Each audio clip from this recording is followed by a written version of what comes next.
Assure, designing lessons with technology. Welcome! Today we're unlocking a powerful instructional design tool, the Assure model. It created to help teachers plan technology-rich, learner-focused lessons that really work. Let's begin with the people behind it. Meet the innovators of the Assure model. Robert Heinich, an American instructional designer and educator known for his work in media integration and instructional technology.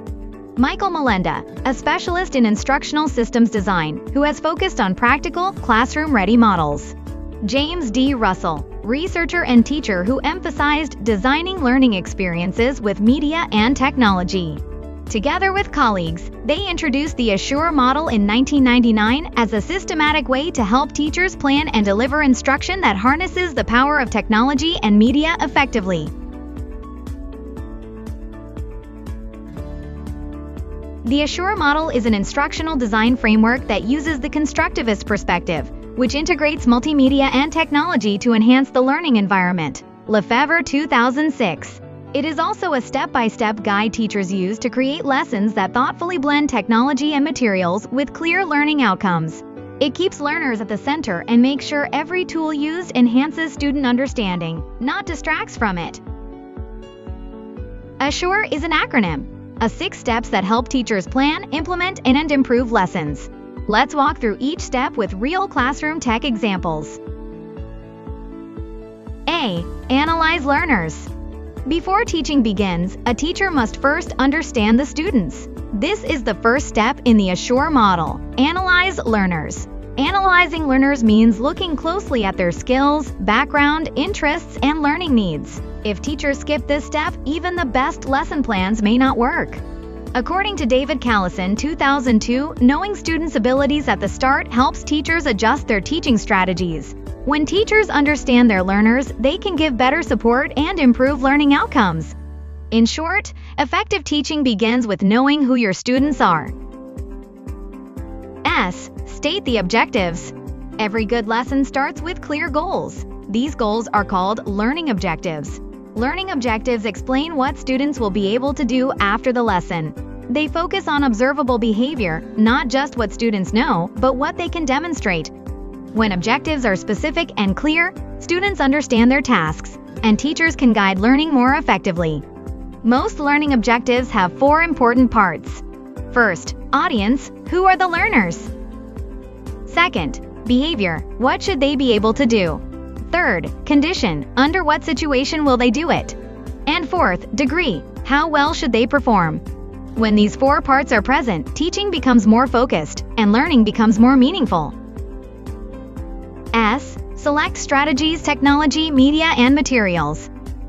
After knowing your learners and defining clear objectives, the next step is to select the right teaching methods and materials. This means deciding how students will learn and what resources will help them succeed. Teachers can select materials that are already available, modify existing materials, or create new materials to support learning. The key is to connect the learners to the lesson objectives. By choosing the appropriate method, teachers ensure students can achieve the intended learning outcomes. According to Smaldino, Lowther, and Russell 2012, this step is essential for effective instruction. U. Utilize technology, media, and materials. Once methods and materials are chosen, the next step is to plan how to utilize them in the lesson. Teachers need to decide how each material or media will help students reach the lesson objectives. All selected media, materials, and technology should support the teaching method. For example, a teacher using a projector to show how to install computer components. A teacher neatly arranged the worksheets, lab tools, or flashcards on student desks. If using electronic equipment, always test it beforehand to make sure it works. It's also important to practice the lesson before teaching to ensure smooth delivery. Finally, prepare the classroom, equipment, and facilities so both the teacher and students are ready for learning. R. Require learner participation. Active participation is key to learning. In this step, teachers focus on getting each student involved in the lesson. Students learn best when they interact with the content rather than just listen. This can include questions and answers, class discussions, group work, hands-on activities. Teachers should observe students closely to ensure they truly understand the lesson. The goal is for students to construct knowledge themselves rather than just receive it. Finally, feedback should be given before any evaluation, so students can improve and learn from the experience. E. Evaluating student performance. The final step of the Assure model is evaluate student performance. Evaluation should always match the lesson objectives. This step is crucial because it shows whether students achieved the intended learning outcomes. Teachers should reflect on the objectives themselves, the teaching strategies used, the instructional materials, the assessments conducted. By comparing student performance to the objectives, teachers can see what worked, what didn't, and what needs improvement.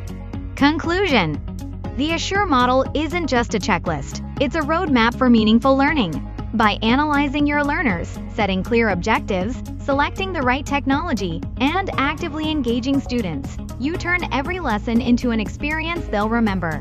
When we evaluate and refine our approach, we don't just teach, we empower students to explore, create, and grow. That's the true power of Assure: learning that sticks, technology that enhances, and students who thrive. So the next time you plan a lesson, ask yourself, am I assuring success for every learner? Use this model, embrace innovation, and watch your classroom come alive. Assure, engage, empower, elevate learning.